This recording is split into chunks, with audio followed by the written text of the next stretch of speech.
Psychopathic offenders may be rapists, child molesters, sadists, or any type of sex offender.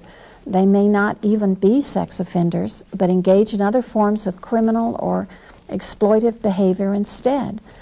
The hallmark of psychopathy is that the person doesn't have a problem in one area, such as sex, but has a pervasive lack of responsibility as well as a lack of attachment to other people.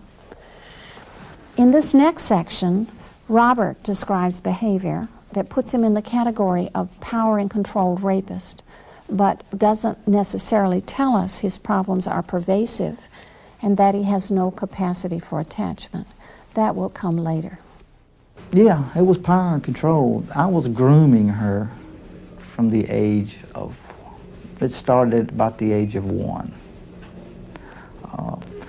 When I was the punisher, I was the one who decided punishment over the children. I was the one who spanked the children. I was the one who punished the children.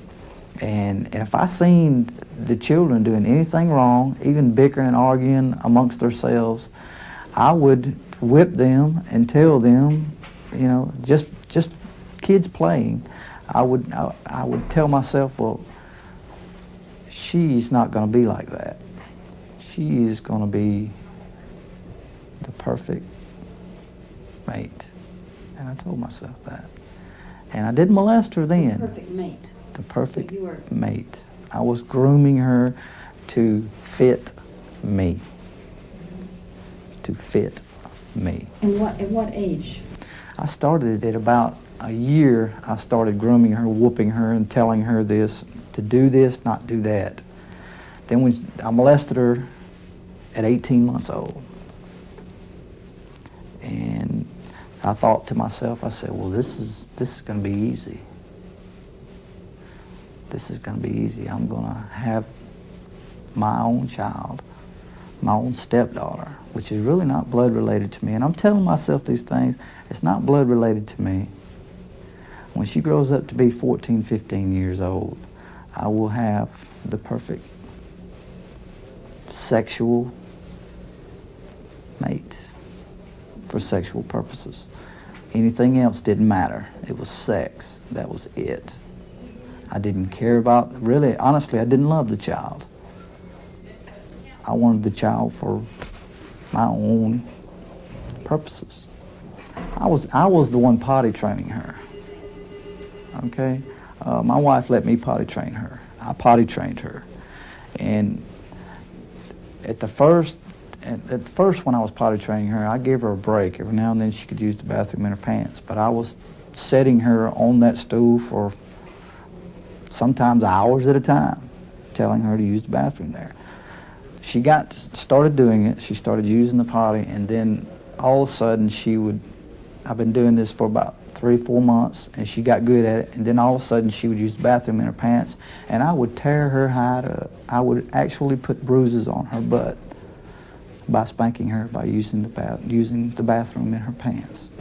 How'd you get a little kid to sit on the potty for hours? That's an awful long time. Yell and scream, tell her you're going to use that potty, and you ain't going to get off that potty till you use that potty. Have you used the potty yet? No. You're going to sit there until you use it. And as I look back, I was done that way, the same way she was done. How was you justified in your head? How was I justified in my head? She's going to do what I want her to do, and that's it. She's going to use the bathroom. She's going to, let's say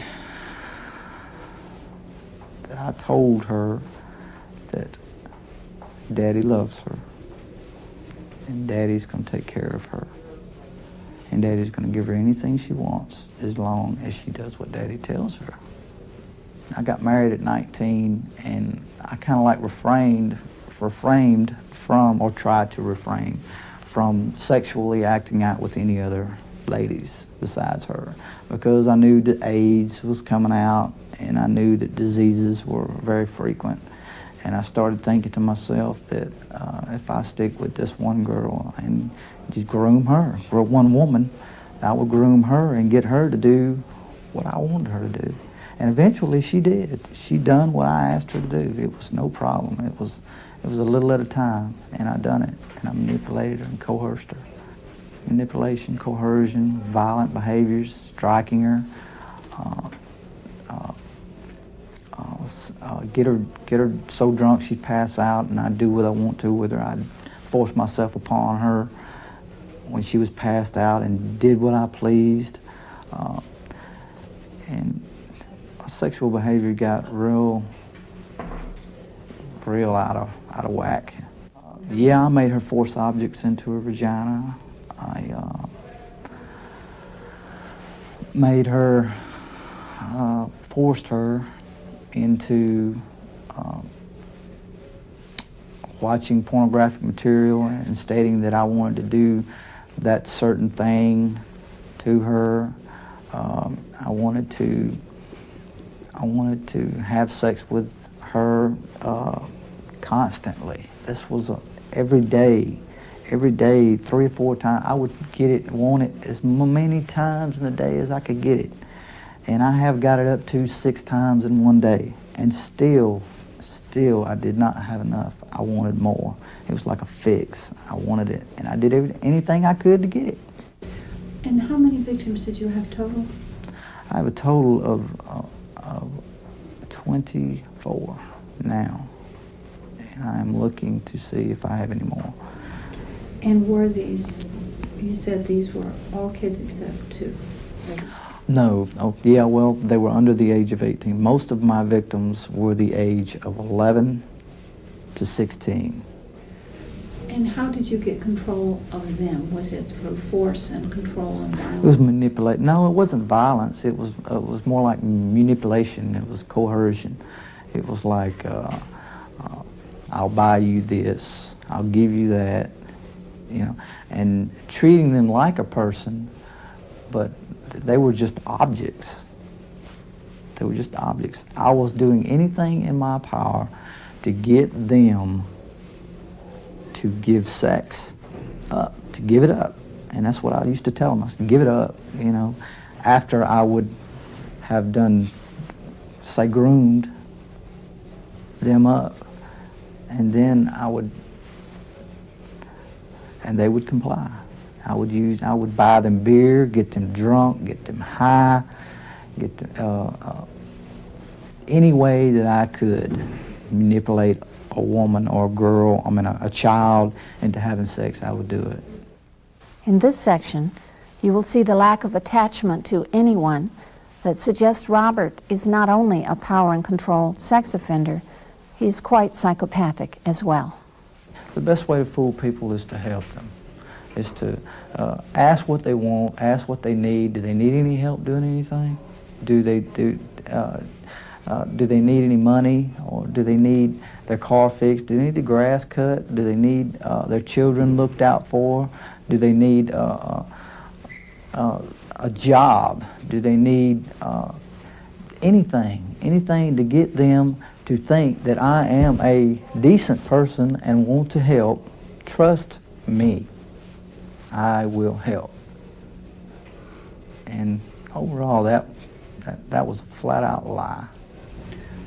Why do you think makes people so trusting? What do you mean, as far as trusting? Trusting you. Trusting me? Because to trust me, I thought that I could be trusted to a certain extent.